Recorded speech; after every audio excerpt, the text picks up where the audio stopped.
여러분 만나게 돼서 진심으로 반갑습니다. 오늘은 신앙으로 공부하는 법화경 마지막 품 제28 보현보살 권발품에 대해서 말씀을 드리겠습니다.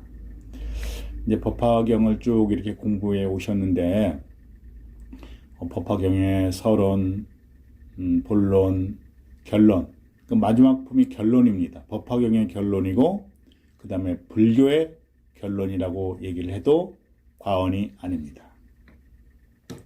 근데 마지막 품에 보현보살을 이렇게 딱 배대를 했는데, 우리가 보현보살 이렇게 얘기를 하면은, 이제 불교에는 그 4대 보살이 있습니다. 많은 보살이 있지만은 그 4대 보살이 있는데, 첫째가 이제 문수보살. 문수보살님은 지혜를 상징하고, 그러니까 우리가 소위 얘기하는 깨달음에 대한 공부, 그 지혜라고 하는 것은 우리의 내 자신의 번뇌망상을 없애고 또 내가 자유로운 삶을 가는 길을 말씀을 드리는 거고, 그 다음에 이제 보현보살이라고 하는 것은 우리가 보살행, 보현행을 얘기를 하는 겁니다. 그러니까 우리가 이 세상에 살아가면서 우리 관계, 우리 이웃, 우리 인연들과 이렇게 아름답게 행복하게 잘 살아가는데 필요한 그 보살행을 말씀드리는 거고, 그 다음에 이제 관세음보살, 우리 그 법화경에도 나왔지만 관세음보살이라고 하는 것은 자비의 보살을 말씀드리는 겁니다. 그 다음에 이제 지장보살은 우리가 이제 악업에서 헤매고 있는 고통받는 중생을 구제하는 그런 어떤 보살님을 지장보살 이렇게 말씀드리는 겁니다. 그래서 우리가 법화경에서 많은 얘기를 했습니다. 우리가 일불승에 대한 공부를 했고, 성문도 아니요, 영각도 아니요, 보살도 아니요, 오직 일불승이다. 오직 이것뿐이다. 오직 둘이 아니다. 오직 하나이다. 오직 부처뿐이다.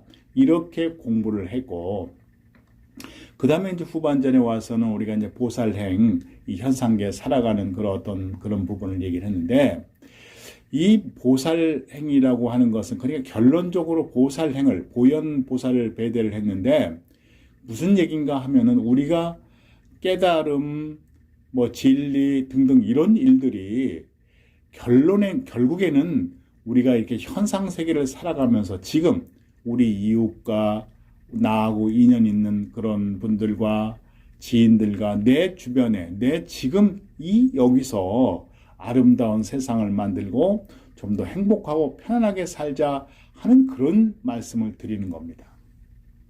우리가 불교를 생각을 하면은 천상세계에 태어나고 극락정토에 태어나고 이런 얘기들을 많이 하는데, 진실은, 불교의 진실이라고 하는 것은 그런 어떤 다음 생에 내생 이런 얘기는 하나의 과정이고 하나의 그 방편이고, 지금 불교에서 정말 얘기하는 것은 지금 이 순간 찰나 여기서 평화로움과 안락함과 행복함을 느끼고 대자유의 삶을 살아가자 하는 것입니다.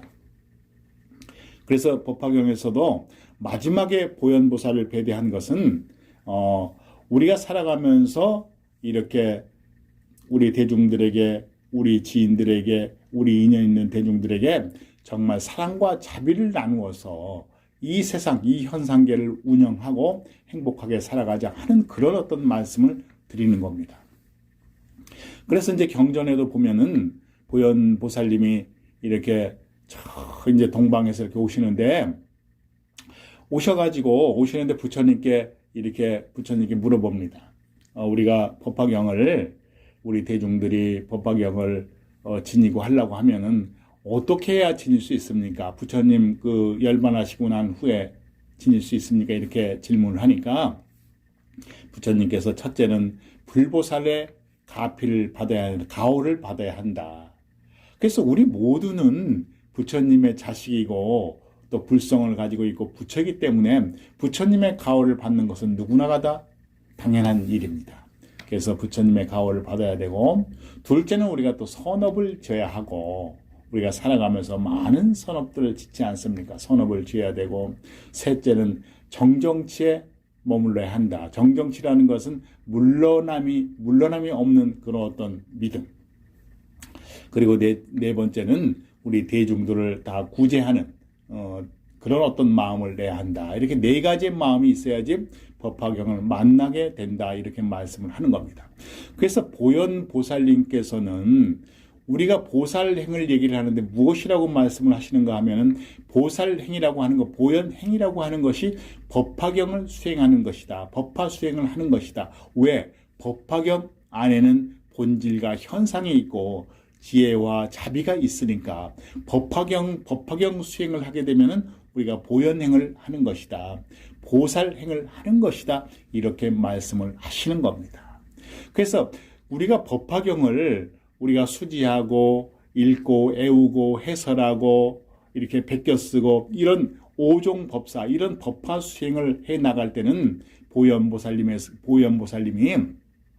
이렇게 법화 행자를 우리가 이렇게 보호하겠다 이런 말씀도 하시고 그리고 이제 그 마지막에는 그 부처님께서 뭐라고 말씀을 하시는가 하면은 우리가 이게 법화 수행을 할 때 법화경을 이게 수지하고 읽고 애우고 해설하고 베껴 쓰고 이렇게 법화 수행을 할 때는 부처님의 가호가 있고 그 다음에 보현보살님의 가호가 있어서 그 법화 행자를 이렇게 그 어디에도 흔들림이 없이 보호를 하지만은 법화 수행을 할 때는 법화 행자는 저 죽어서 극락세계에 태어나고 저 죽어서 천상세계에 태어나고 이런 것도 이런 얘기를 하는 것이 아니라 지금 현 시점에서 이 현상계에서 정말 어려움을 없애고 내가 재물이 필요하면 재물이 또 이렇게 나에게 올 것이고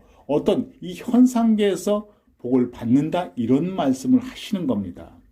그러니까 우리가 법화 수행을 해서 보살행을 해서 보현행을 해서 전부 타인을 위해서 어떤 행을 하는 것 같지만 결국에는 그 행이 나에게 이렇게 영향을 미치게 된다고 하는 것을 부처님께서 말씀하시는 겁니다. 그래서 우리가 이제 그 지금까지 법화경을 쭉 이렇게 공부해 오셨는데 우리 깨달음 본성 오직 일불승에 대한 공부도 중요하지만은 결국에는 우리가 이 현상계를 살아가는데 지금 오늘 이 시점 바로 지금 여기서 나의 평화로움과 자유를 느끼시라는 그런 어떤 공부를 하는 겁니다. 그래서 우리가 이제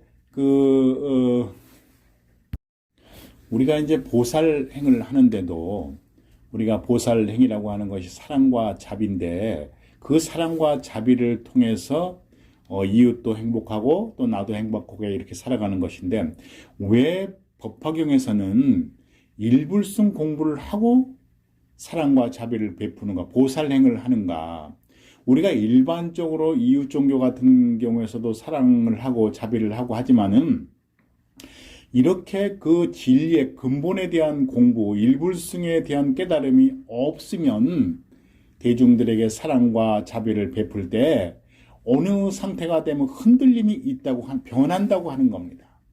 그런데 내가 진리, 근본인 일불승 공부, 일불승을 체험을 하고 오직 이것인지를 체험을 하고 사랑과 자비를 베풀게 되면은 거기에는 정정치, 흔들림이 없다고 하는 겁니다.